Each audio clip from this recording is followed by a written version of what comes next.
गांव के किनारे एक पुरानी सी झोपड़ी थी जिसके चारों तरफ कीचड़ और सूखे पेड़ खड़े रहते थे। उस झोपड़ी में रहता था रघु अपनी बीवी सरला और 2 छोटे बच्चों के साथ। सर्दी अपने चरम पर थी। हवा इतनी तेज चल रही थी कि झोपड़ी के छेदों से सीधा अंदर घुस रही थी। रात के अंधेरे में दूर कहीं कुत्ते भौंक रहे थे और आसमान पर बादल इतने घने थे कि चांद भी नजर नहीं आ रहा था।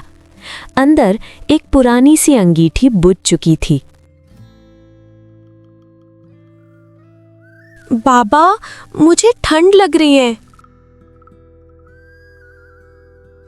रघु ने तुरंत उसे अपनी बाहों में ले लिया, पर उसके अपने हाथ बर्फ जैसे ठंडे थे। बड़ा बेटा सोनू चुपचाप दीवार से लगकर बैठा था। उसकी आंखों में नींद से ज्यादा भूख और डर था। एक ही पतली रजाई थी जो कभी एक के पास कभी दूसरे के पास चली जाती। सरला धीरे से बोली, रघु, कल कुछ करना पड़ेगा वरना बच्चे। कल मैं पैसा लेकर ही आऊंगा, चाहे जो हो।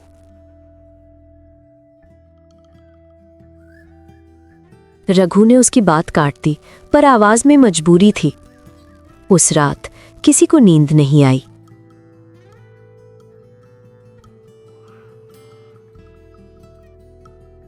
सुबह होने से पहले ही रघु उठ गया। ठंड इतनी थी कि हाथ सीधे नहीं हो रहे थे। फिर भी वो बिना कुछ खाए महाजन के होटल की तरफ निकल पड़ा।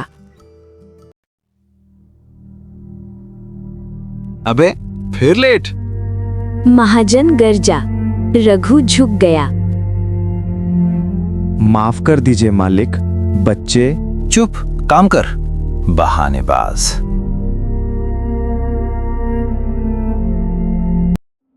और फिर वही रोज का सिलसिला।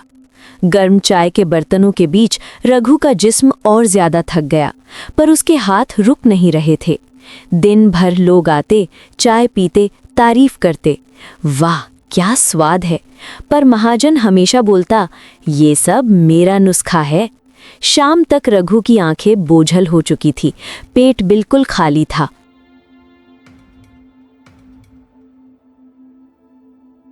वो हिम्मत करके आगे बढ़ा। मालिक, मेरा पैसा। पैसा? तू सपना देख रहा है क्या? पर मालिक, मेरा 900 रुपया। महाजन ने उसे जोर से थप्पड़ मार दिया। ले 50 रुपए और निकल। रघु के हाथ से नोट गिरते गिरते बचा। उसकी आंखों में आंसू आ गए, पर उसने चुपचाप पैसा उठा लिया।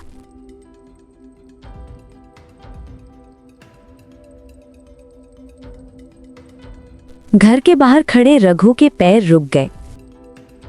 अंदर से आवाज आई,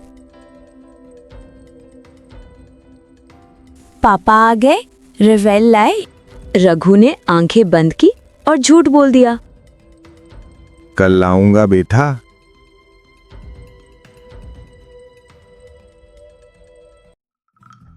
उस रात वो बाहर बैठा रहा। हवा तेज चल रही थी और उसके दिमाग में सिर्फ एक ही बात घूम रही थी, जंगल।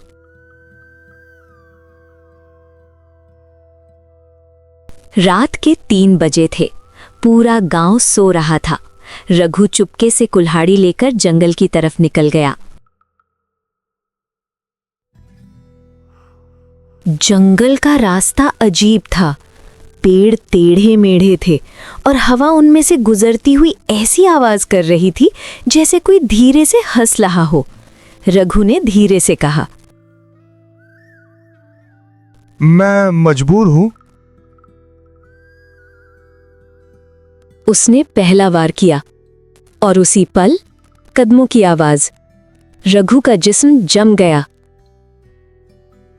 लालटेन की रोशनी कांप रही थी और फिर एक सफेद साया पेड़ के पीछे से गुजरा। लंबी औरत, झुकी गर्दन, पैर में घुंघरू। रघु का गला सूख गया। कौन है? कोई जवाब नहीं, सिर्फ हवा और कदमों की आवाज। साया ने हाथ उठाया और जंगल के अंदर इशारा किया। रघु डर के बावजूद आगे बढ़ा। उसने जंगल में एक छोटा पुराना घर देखा, एक पत्थर दरवाजा जैसा। उसने मिट्टी हटाई और जैसे ही दरवाजा खोला, ठंडी हवा का झोंका निकला और हंसने की आवाज तेज हो गई। अंदर इतना गहरा अंधेरा था कि रोशनी गायब हो रही थी, जैसे कोई रोशनी को खा रहा हो। तभी रघु का जिस्म कांप गया। कौन?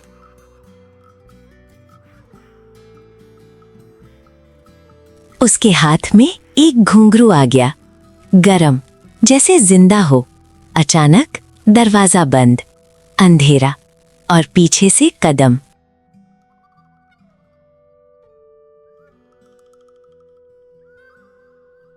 रघु धीरे से मुड़ा और देखा एक औरत बिना आंखों के, सफेद साड़ी में। औरत की आवाज गूंजी, उन्होंने मुझे मार दिया, यहीं दबा दिया, सब कुछ चुरा लिया। रघु की आंखों में आंसू आ गए। मैं मदद करूंगा। सुबह गांव में हंगामा। पुलिस आई, जमीन खोदी गई, एक औरत की लाश मिली। सच सामने आ गया, महाजन गिरफ्तार। गवर्नमेंट ने रघु को इनाम दिया। इन्हें पैसों से उसने एक टी शॉप खोला, रघु टी स्टॉल के नाम से। सब ठीक हो गया। रघु का परिवार अब खुशी खुशी रहने लगा।